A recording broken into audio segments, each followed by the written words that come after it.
वहिनी, तुम्ही मला सारखं वहिनी म्हणताय? असं असेल तर मग आपल्यामध्ये उपकाराच्या भावनेची गरज नाहीये ना? हं? आणि हो, वहिनीचं दुसरं एखादं म्हणणं ऐकण्यासारखं असू शकतं, ही गोष्ट तुम्ही लक्षात घ्या. ताई, मला तर ते अगदी वेडे वाटतात. थोडे विक्षिप्त आणि थोडे धोकादायक. तुम्ही कधीच लग्न करणार नाही का? मी असा पण तर केलेला नाहीये. तो लग्न करायला तयार होईल असं वाटतं का तुला? ते लग्न करू तर शकतात, पण कुणी करून देऊ शकणार नाही. तूच झालीयस पहिल्यांदा माझी वहिनी. मला नाही माहीत की वहिनी असण्याचा अर्थ काय असतो ते. माझ्यासाठी सर्व काही तूच आहेस, सर्व काही. मला सांगू दे ते सर्व काही काय आहे. तुम्हाला दिल्ली बाहेर जावं लागणार आहे? हो, जावं तर लागेलच. लाहोरला एका केसची तारीख पडली आहे. हरीची सगळी जबाबदारी तुलाच घ्यावी लागेल. मला म्हणायचं तर नव्हतं, पण त्यांची काही वेगळी व्यवस्था होऊ शकत नाही का? ते इथे सुखी नाहीयेत. आता हे घरी सोडायची वेळ आली असं वाटू लागलंय मला. ठीक आहे, मी परवा निघून जाईन. मला हे कळू शकेल का की तुम्हाला कोणत्या खास कारणासाठी जावं लागतंय? आणि मला हे जाणून घ्यायचं की कोणत्या अशा खास कारणासाठी मला इथे थांबावं लागेल. ते नाराज होतील. तो श्रीकांत? हो, होईल तो, पण काही क्षणासाठीच. पळून तुम्ही जाणार कुठे? पळायचं तर पळा. स्वतःपासून कुठवर पळणार तुम्ही? तुम्हाला नरकातून पळावंच लागेल, कारण मग नरकाचं भय तुमच्यावर स्वार होईल. चला, आपण सगळे मिळून परमात्म्याची प्रार्थना करूया की आपल्याला विश्वास प्राप्त होईल, त्याची शक्ती प्राप्त होईल. वहिनी, तू जा इथून. तू जा. परमात्मा असेल तर असेल, पण मी त्याच्याशी वाद का घालू? मी का म्हणून त्याला माझ्या समस्या सांगू? माझ्या समोर पर्वत आहे. मला तो पर्वत नको आहे. मी डोकं आपटून त्याला पाझर नाही फोडू शकत. आणि जर मी त्या पर्वताला पर्वत मानलं आणि त्याच्या सावलीत आसरा घेतला तर मी माझं डोकं दुसऱ्या कामात लावू शकतो. मग काय तुझा तो परमात्मा आपल्याला ती शक्ती देऊ शकतो की आपण डोकं फोडायचं नाही तर डोकं वाचवायचा विचार करू शकतो? माझं उत्तर असेल हो. अभंगाच्या समोर उभं राहून त्याच्याशी लढून छिन्न विछिन्न होण्याची तयारी आहे का तुझी? सांग वहिनी. जो गर्वाच्या सहाय्याने पर्वत बनून उभा आहे तो नक्कीच तुकडे तुकडे होऊन इतस्तः पडेल. पण जो अहंभावाविना आपला विश्वास, श्रद्धा आणि शक्तीद्वारे सशक्त झाला आहे तो कसा विखुरला जाईल? शक्यच नाही. पर्वताचे तुकडे नक्कीच होतील, पण वादळाचे तुकडे कसे होणार? पुरे वहिनी, मी जाऊ नये असंच वाटतंय ना तुला? मी म्हणते की तुम्ही जा, पण पळू मात्र नका. खरं सांगा हरी, तुम्ही माझ्यापासून पळून तर नाही ना चाललात? तुझ्यापासून? मग मी तुमच्यापासून पळू? तू म्हणतेस पळू नका आणि मी म्हणतो की पळून जा. वेळ हातात आहे तोपर्यंत निघून जाण्यात हा. अन्यथा प्रलय होईल. हेच ना? ठीक आहे, मी पळून जाते. कशी? हरी, मला पळून तर जायचंय, पण पळून जायचं द्वार रक्षकांनी घेरून टाकलंय. हरी,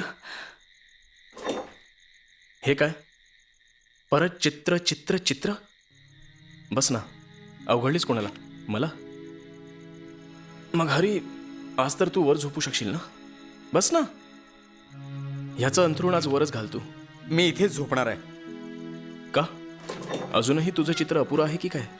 हो, अजूनही ते अपूर्ण आहे. हरी, मी परवा निघालोय. हायकोर्टात अपील आहे. याचा अर्थ तुझं इथे येणं चित्रापुरतंच मर्यादित होतं, माझ्यासाठी नाही. तूही परवा निघालायस? मी पण त्यांना तेच सांगत होतो. मीही परवाच जायचा विचार करतोय. तू निघतोयस? हो, सांग ना, का नाही जायचं? आम्ही सांगत आहोत म्हणून. आणि तुम्ही असं का सांगत आहात? मी हे सांगतोय कारण माझ्यामध्ये सांगायचं सामर्थ्य आहे. हरी, हे चित्र पूर्ण करायला तुला जितका वेळ घ्यायचा आहेस तू घे. वेळ तुझा आहे. आमची काही एक जबरदस्ती नाहीये. आणि हो, तुला वर झोपायचं नसेल तर नको झोपूस. आम्हाला काहीच अडचण नाही. मी 3 दिवसात परत येईन. कसलीही काळजी नको करूस. तुझी वहिनी तुला कोणताच त्रास होऊ देणार नाही.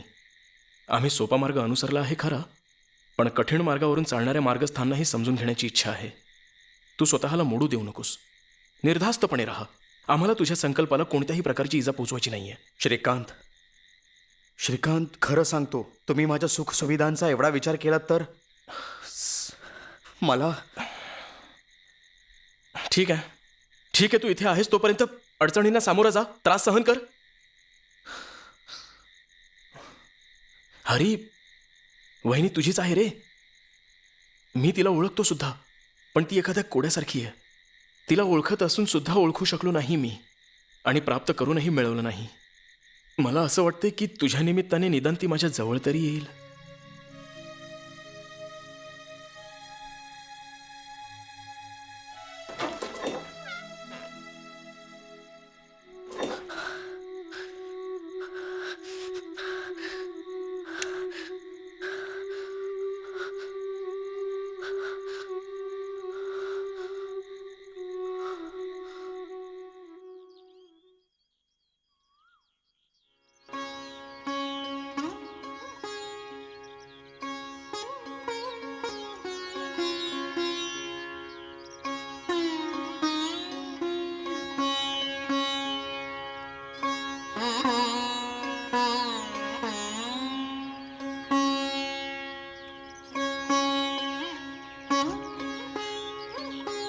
श्रीकांत लाहोरला निघून गेल्यावर हरिप्रसन्न त्याच्या खोलीतून खूप कमी वेळा बाहेर पडायचा.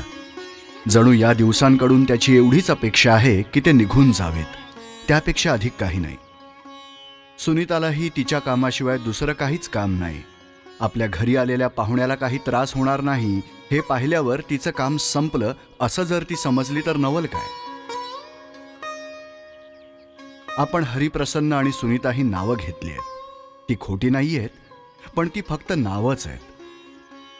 आपण जगण्यासाठी विविध प्रकारची नावं स्वीकारतो, पण ती सर्व पृष्ठभागावरच राहतात.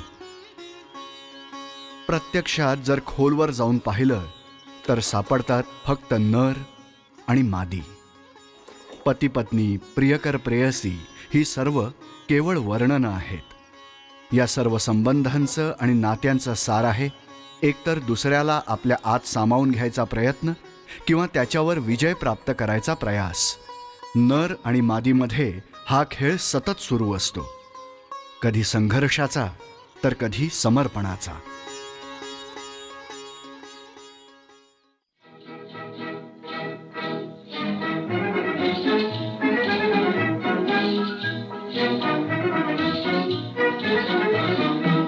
वो जाने वाले बाल मुआ लौट के आ लौट के आ जमना तेरा बाल मुआ बेवफा बेवफा. वो जाने वाले बाल मुआ लौट के आ लौट के आ जमना तेरा बाल मुआ बेवफा बेवफा.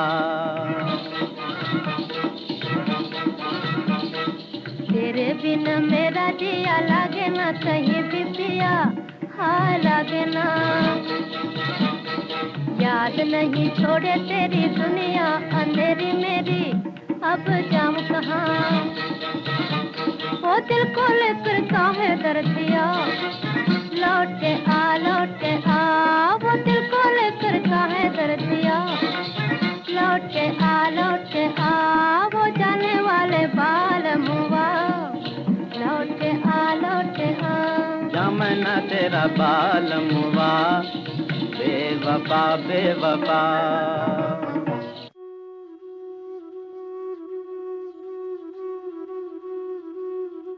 अखेरीस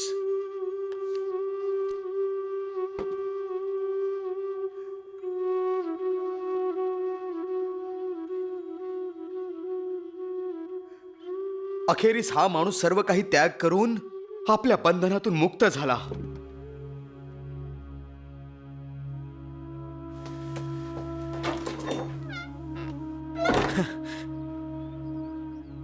वहिनी, वहिनी, वहिनी.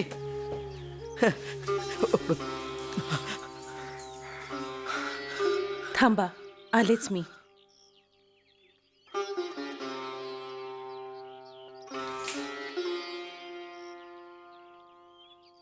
एवढ्या दिवसांनी आज अचानक असे अवेळी कसे आलात? ते चित्र तर पूर्ण झालं ना? नाहीतर तुम्हाला फुरसतच नव्हती. हा, झालं पूर्ण. झालं का? मग आता बघायला चला, हेच ना? हं. ठीक आहे, तुम्ही पुढे व्हा. मी आलेच. हरिप्रसन्नच्या मनाने आज अचानक एका नवीन विचाराचा ठाव घेतला. हा विचार अचानक त्याच्या समोर आला. सुनीता ही फक्त गृहिणीच का आहे? ही रणरागिणी का बनू शकत नाही? ती केवळ वहिनीच का आहे? ध्वजधारिणी का नाही? पुरुषाला साहस कुठून मिळावं? तरुणांमध्ये नवीन उत्साह कसा भरायचा? त्यासाठी एका स्त्रीची आवश्यकता आहे. हो, स्त्री. ती देवी असावी, चंडिका असावी. ती मायावी स्त्री घरातच बंदिस्त का? बघता बघता हा नवीन विचार विविध रूपांनी आणि आविष्कारांनी त्याच्या अंतरंगात धगधगू लागला. जणू सुनीता या घरची नाहीच आहे, ती तर हरिप्रसन्नाच्या स्वप्नातली आहे. चिखल, माती, दगडात लपलेला तो हिरा मुकुटात आपलं स्थान प्राप्त नाही करणार का? ते गुप्त तोपर्यंतच राहिलं होतं जोपर्यंत पारख्याची नजर त्याच्यावर पडली नव्हती. हिऱ्याच्या प्रती आपली जबाबदारीही न ओळखू शकणारा पारखी कसला असेल? दलाला एक नेत्री पाहिजे जी युवकांना प्रेरणा देईल. ती सुनीताच तर आहे. हो, सुनीताच तर आहे. बस वहिनी, तू बस. मला म्हणायचं होतं की माझं चित्र तर पूर्ण झालंय. आता मी इथे कशाला थांबायला हवं? चित्र पूर्ण झालं ते तर दिसतच आहे, पण हे आहे तरी काय? सांगा ना, हे काय आहे? जणू मनात ते रुतत चाललंय. काय आहे हे? वहिनी, हे आयुष्य आहे. यालाच आपण क्रुसिफिकेशन असं म्हणतो. या चित्राचा अर्थ सांगू शकता का? पूर्णपणे तर माहित नाही, म्हणून नाही सांगू शकणार. असं चित्र काढून तुम्हाला स्वस्थता लाभते का? माझ्या स्वस्थतेचं सोडून दे वहिनी, ते मी भोगणार आहे. पण मला तू हे सांग, तुझ्या मते विवाहाचा अर्थ काय आहे? त्याच्या पलीकडे काहीच कर्तव्य नाही का? तुमच्या आयुष्याचं इप्सित हेच असं तुम्हाला वाटतंय का? मग मी म्हणतोय की तुम्ही चुकताय. बाहेर काय चाललंय कल्पना आहे तुम्हाला? लाखो लोक लाचार आहेत, त्रस्त आहेत. त्यांच्या दुःखांचं काहीच मोल नाही का? तू आणि मी निर्दोषांप्रमाणे वेगळं बसून राहायचं का? आपण असं समजायचं का की त्याची झळ आपल्याला लागत नाही तर आपल्याला काय करायचंय त्याचं? असं खरंच आहे का? माझ्याकडून काय हवंय तुम्हाला? तेच जे मला स्वतःकडून हवं आहे. जे लोक उपाशी आहेत त्यांच्यासाठी अन्नाची व्यवस्था करणं. भयभीत असलेल्याला धाडस द्या. अहंकाराचा अहंकार चक्काचूर करा. संकीर्ण स्वार्थाच्या ज्या भिंती समाजात आहेत त्या कोसळवता आल्या नाहीत तर त्यात खिडकी दरवाजे तरी उघडा. तुझ्याकडून मला हे अपेक्षित आहे की जेव्हा तुला कर्तव्याची हाक ऐकू येते तेव्हा तिच्याकडे दुर्लक्ष करू नकोस. नक्की सांगा, माझ्याकडून काय हवंय तुम्हाला? इथे काही लोक आहेत वहिनी, जे नवीन आहेत, अननुभवी आहेत, पण तरुण आहेत. त्यांचे इरादे पक्के आहेत. त्यांना जीवाचा मोह नाही आहे. पण मला असं दिसतंय की त्यांना एका प्रतिमेची गरज आहे. एक स्त्री जी शक्तीचं प्रतीक असेल. त्यांना हवी आहे एक प्रेमळ छबी जी ते हरल्यावर त्यांना आधार देऊ शकेल, जिच्या समोर ते शपथ घेऊन पुढाकार घेऊ शकतील. तूच ती प्रेरणा का होत नाहीयेस वहिनी? तूच आहेस ती प्रेरणा वहिनी, तूच आहेस. तुम्ही हे विसरताय हरिप्रसन्न की मी तर फक्त स्वतःला माझ्या पतीची आणि या घराची मानते. बस, अधिक काहीही नाही. वहिनी, मला माहितीये तू काय आहेस ते. तू स्वतःची क्षमता ओळखण्यात चूक करू शकत नाहीस. तुझ्या मते ते सर्व काही आहे. तू तुझं स्वतःचं घर सोडू शकत नाहीस. मग तुझ्या समोर असलेल्या कर्तव्यांपासून तू पाठ कशी फिरवू शकतेस? काय करावं लागेल मला? उद्या रात्री तू माझ्यासोबत येऊ शकशील का? कुठे? इथून थोड्याच अंतरावर एक जंगल आहे, तिथे उद्या सकाळपर्यंत परत येऊया. मला यावंच लागेल. यावं लागेल.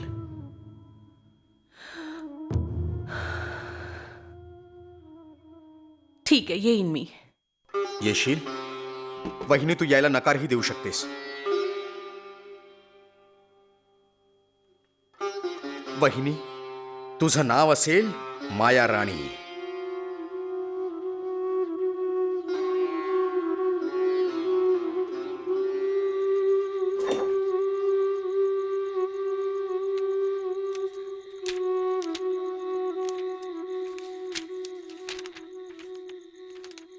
काय समजू, काय करू? 4-5 दिवस आणखी कसा जाणार हा एवढा काळ? आपलं घर कदाचित त्याच्यासाठी थोड्या काळच्या मुक्कामाचं ठिकाण आहे. त्याचं हे वैराग्य कमी होईल असा तू प्रयत्न कर. त्याच्यामध्ये कुठे बांधून राहण्याची इच्छा निर्माण करू शकशील तर छानच होईल. असंच करून त्याचं भटकणं कमी होईल आणि त्याची क्षमता निष्फळ जाणार नाही. मला नाही वाटत की हे अशक्य होईल. प्रिय सुनी, तू मला समजू शकतेस अशी आशा आहे. असं वाटतंय की कदाचित समजूनही घेणार नाहीस. काही दिवसांसाठी माझा विचार स्वतःपासून दूरच ठेव. तू या दिवसात हरिप्रसन्नाच्या इच्छेनुसारच वाग. असं समज की मी जणू नाहीच आहे. तो कण पाण्याच्या प्रवाहात वाहतोय. तो स्वतःला वाहत जाऊ देणं त्याच्यासाठी कुठे कठीण आहे. पण जर माणसासारखा अहंकार, अहंभाव त्याच्यामध्ये असेल तर तो प्रवाहात नक्कीच वाहत जाईल, पण विचाराने मागे खेचलाही जाईल. या काळात मला पूर्णपणे विसरून जा असं मी तुला सांगतोय. मला वाटतं की हरिप्रसन्नाने कुठल्या तरी प्रयोजनात अडकावं. त्याने एक आयडिया द्यावी आणि ती आयडिया समाजात उगवताना, पसरत जाताना दिसावी. हरिप्रसन्नाच्या व्यक्तिमत्वात ती गोष्ट आहे, पण तो तिला प्रेमाने खतपाणी घालतच नाहीये. दुसरं पत्र हरिप्रसन्नाला दे. तुझा श्रीकांत.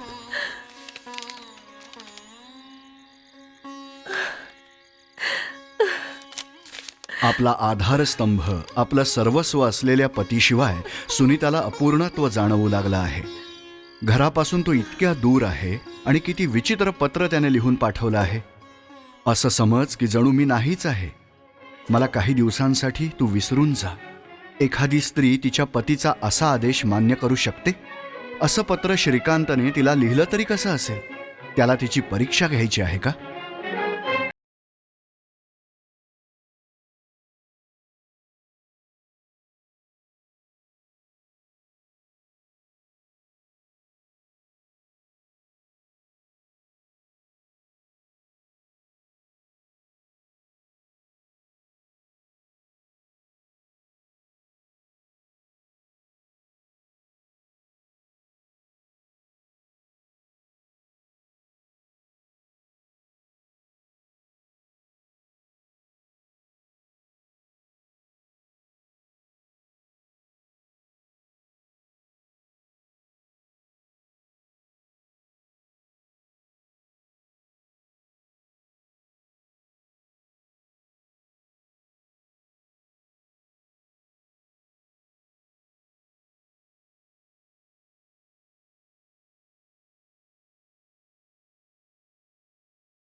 जणू तिचा हा जन्म फक्त उद्याच्या रात्रीपर्यंतच आहे.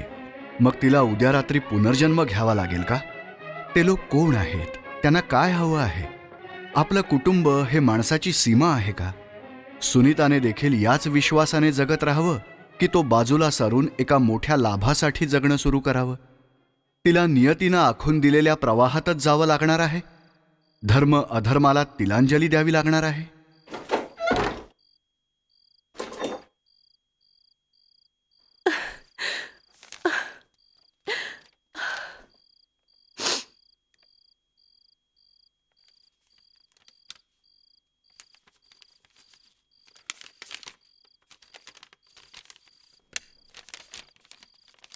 हरी, मी आग्रह करतोय की तू ते रिव्हॉल्वर दूर टाक.